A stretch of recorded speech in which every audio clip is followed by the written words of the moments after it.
done. So I'm up on Tesla at this point in time. Hey guys, welcome back to the channel. So at least once a year, I like to sit down with my finances and I like to do a review. And I liken this to seeing a GP for a checkup every year or going to your dentist for your dental checkup every year. Same thing for your finances. I do it every single year. I make sure that I go through all of my finances with a fine tooth comb, make sure I'm not spending money where I don't need to, and paying for things that I don't necessarily use. And I take that money that I save and invest it to help me grow my wealth. It's not something that you've ever done. I strongly encourage you to do so. If you want a professional review done, then consider using me. I've got a link in the description on how you can book in with me. It's very, very worthwhile. It's quite eye-opening. We can help you work towards your goals and see how much work you need to do from here, where you are right now, to where you actually want to be. But in this video, I'm going to be reviewing my investments. It's something that I do on a regular basis. And I think it's important because reviewing your investments is key to helping you achieve your goals. And you know what I'm all about when it comes to goals. And I want to do this for a couple of reasons. First and foremost, throughout 2020, I've had one reoccurring question. Pete, should I invest now? Should I wait? And my response is always, there's never a better time to invest than right now. And with everything that happened in 2020, the economy crashing, the market's taken a bit of a hit, you would think that investments had lost money. So in this video, you're going to find out whether I made money or whether I lost money. And I'm going to pull out some key lessons and considerations for you to think about when you sit down with your investments and you review them and you're trying to make decisions as to what you do next. Do you stick or do you twist? So make sure you stick towards the end of this video. If you are a first-time investor, welcome. Definitely consider subscribing. We talk about investing here. It's all about giving you information, education to help you make the best financial and investment decisions. Above all, make sure that you hit the notification bell. I post every Tuesday and every Friday at 5 p.m. And make sure you absolutely smash the like button. It's good for the YouTube algorithm. And it also means that people just like you who need this kind of content that I put out on this channel get to see this video as well. Let's go and have a look at my investments.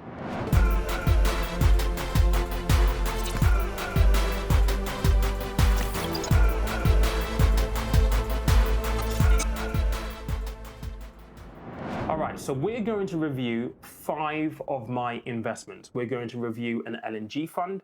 We're going to review a Royal London fund. We're going to review my Hargreaves Lansdown, my Pension B, and my Trading 212 portfolio.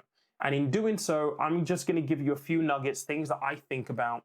And there are a few lessons that I'm going to pull out at the end of this video. So let's just jump into legal and general first and have a look and see what we've got there. Okay, so this is an LNG investment and this is a future world fund. And what I'm interested in here is the performance. So with this particular investment, it is a passive investment. And what that essentially means is that there isn't an investment team looking at this on a daily, weekly, monthly, quarterly basis, making decisions in the background. It's simply set up and left to run. It's relatively cheap at 0.34% as a management fee. I'm interested in the performance of the last 1 year. So we just go down here, and as you can see, my 1 year performance on this particular investment is 6.58%.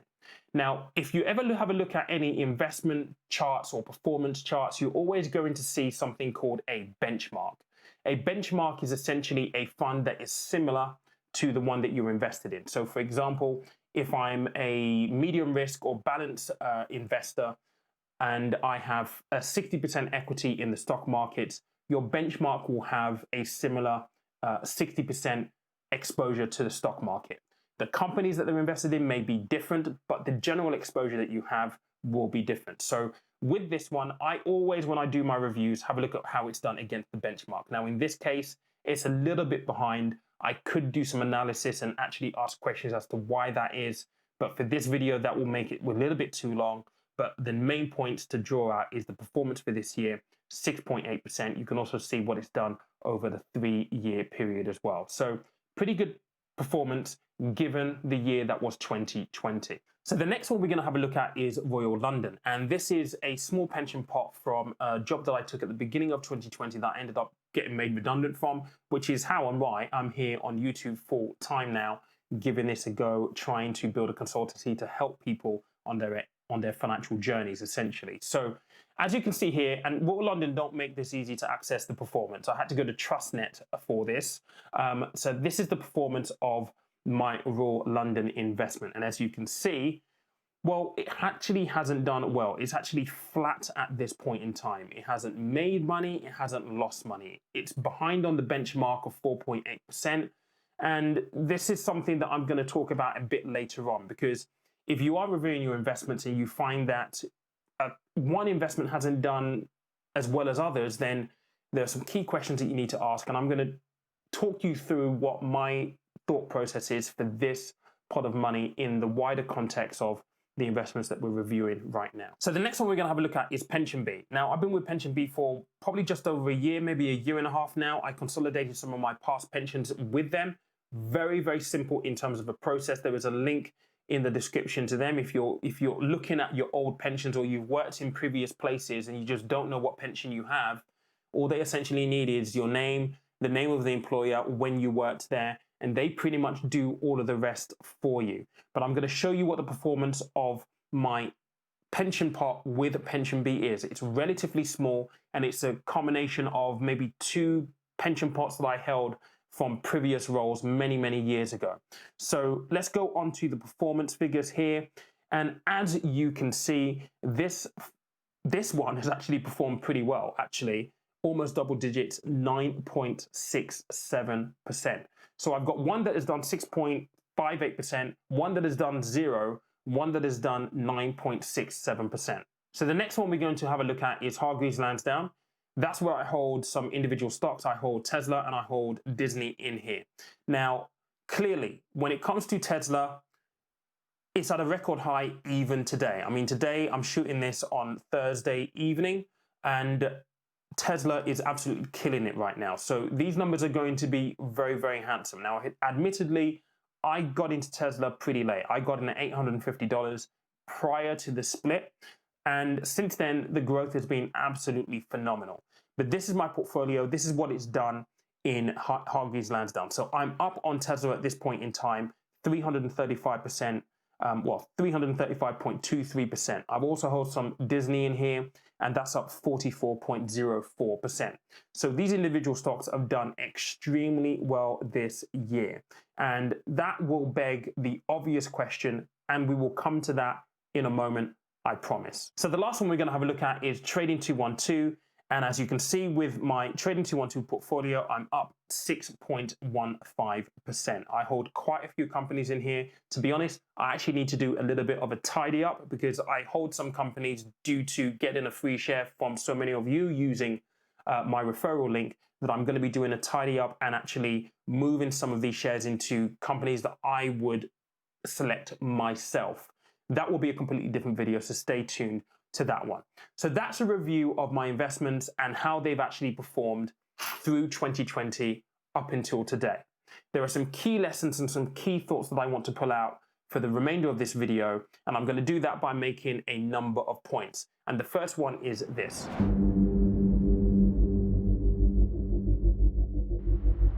If you're investing and you're managing your own investments, you have to make a habit of reviewing your investments on an annual basis. Let's just start here.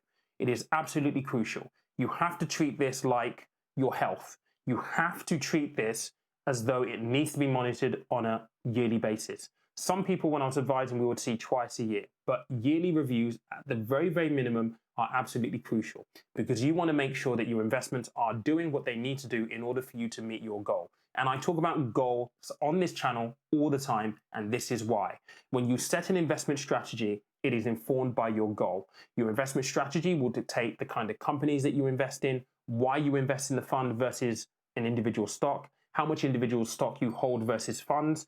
It dictates, your risk appetite, how much risk you should be taking. Timeline theory also comes into this. And these are all the kinds of things that I explain in my investment course, which is literally only £60 now. I reduced that for the new year. So these principles are extremely important. And reviewing your investments on an annual basis, just make sure that you can track your performance against your goals. It means that you're not going to wake up one morning with a nasty surprise that you are massively adrift of the goal that you set. It's constantly monitoring, constantly staying abreast of it, and you need to do it at least once a year.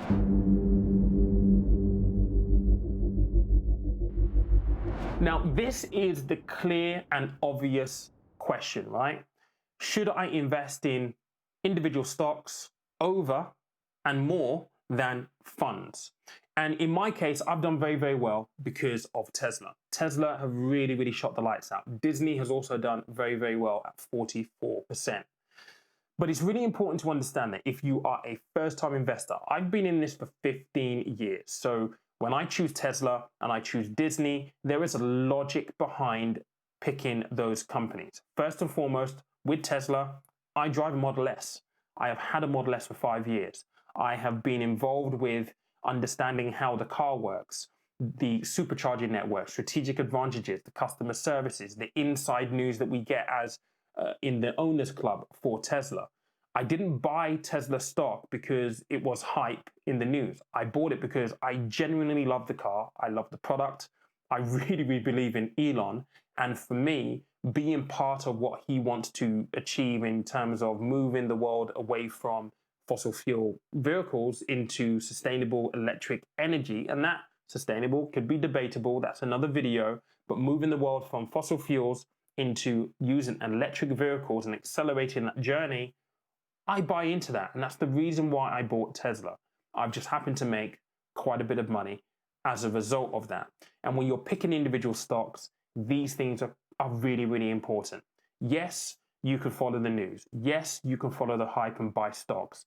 Does that make you a wise investor? That is questionable. You have to have conviction when you buy a company. I bought Disney because I am a big, big Marvel fan. I've watched pretty much every single film in the MCU at least 4 times in the cinema, and I bought the films as well. I recently bought Disney Plus as well. And if you think about Disney as a company, they've been around for such a long time. There's a lot of nostalgia when you think about Disney and my childhood around, you know, The Lion King and some of these romantic type cartoons from so many years ago, that I do have almost like a romantic type of connection with Disney. And the fact that they own, you know, properties like Star Wars and all this stuff, the reasons why I bought them, they just happen to be a very, very good company. So if you're buying individual stocks, it's all about conviction. It's all about research. You have to be able to do your research as well. Just don't go and buy companies just because everybody's saying to buy it. It really is dependent on what you want to achieve, your goals and the strategy. The strategy may mean that you don't go and buy companies like Tesla because it's too high risk, particularly if you don't have long to invest. Me personally, I put most of my money in funds because L&G do all the work for me. They go out, curate companies, do the research, package it into a fund, I send the money and they manage and basically deal with it. I don't have to do that.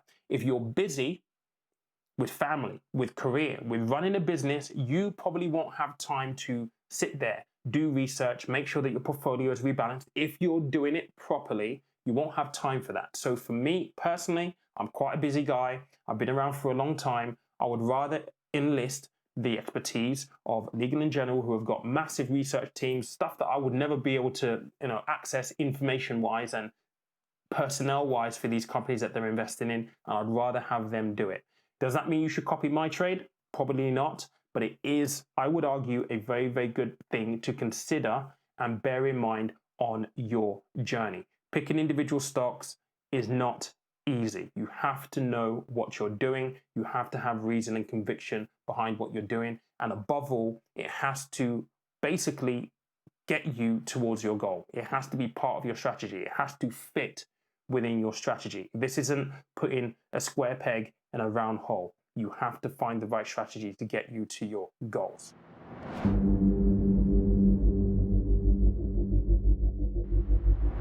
Now, if like me, you have a number of investments and one of them has performed really, really badly, then you may want to consider making a change. And for me, I have a few things that I think about. So I'm talking specifically about Royal London here. So I've got portfolios that have done 6.38%. I've got one that's done 9.71%. I've got my individual stocks as well, which have done really, really well.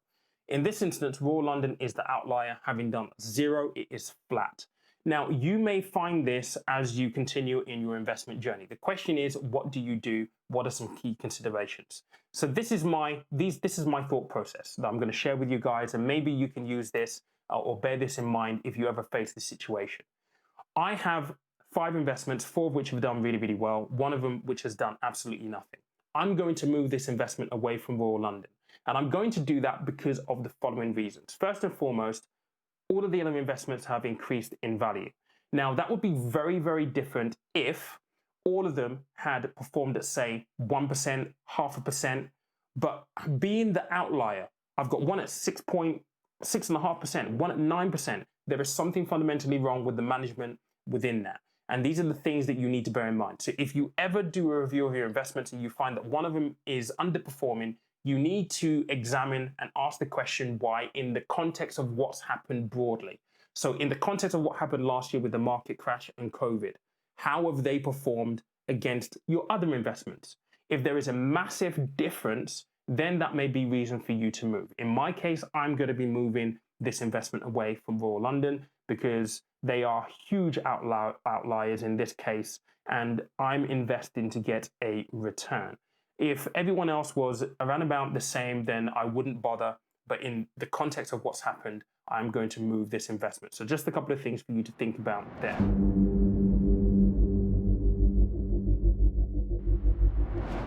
So I get this question all of the time, and hopefully this is kind of evidence to you guys that you can't time the market.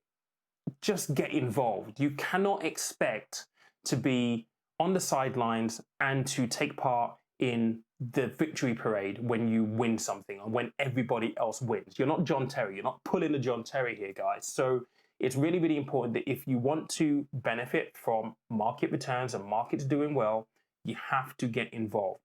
Time in the market is more important than timing the market. It's virtually impossible to do. And again, when you're investing as a first timer, a lot of people make the mistake because they don't do enough due diligence, they don't do enough research, they don't understand the risk that they're taking, and sometimes they get in, they all of a sudden find out that the market has gone down, they panic, take their money out. This is the kind of stuff that you want to avoid, and I talk about this in the investment course again. And look, guys, if you've not taken it, it is worth the investment. It's £60 to get you the understanding. It's all about an investor's psychology. The markets will go up and down, but if you're investing over a 10-year period, it doesn't matter that the market goes down once in January because of Brexit or because of COVID. You're investing with the view that you're going in today, and in 10 years' time, the market is going to be higher than where it is. If you look back at all of the charts historically across all of the markets, stock markets in the developed world, over time, they return in the positive territory. So if you're investing for the long term, a short-term blip does not matter. It is completely inconsequential. But with that said, the most important thing is to manage your risk and to make sure that you have a diversified portfolio. It is hard to do when you're selecting individual stocks. It's easier when you're selecting funds. And again, the investment course covers how you stack the odds in your favor. So again, go check it out. There will be a link in the description. So guys, I hope that you've enjoyed this video. I hope that it's been insightful. We will do another one of these this time next year, and I hope that you do it with me as well. But as always, guys, if you have questions, you know where to find me. If you want to do a financial review, you haven't done one before, this is the beginning of the year. This is the perfect time to do it. Check out the links in the description. Don't forget, you can get some free shares with Trading 212 and with Stake. But remember, with Stake, you've got to fund the account. Within 24 hours with £50, you have a 1 in 3 chance of getting a stock with Nike, which is valued over £100. So 1 in 3 chance of doubling your investment straight away. But guys, if you've not listened to the podcast, make sure that you listen to it. It's right there. I've revamped it. Let me know what you think of the new intro, the new feel. I want it to be more upbeat this year, be more enthusiastic. But guys, yeah, let me know what you think. And remember this, money is a tool, life is for living.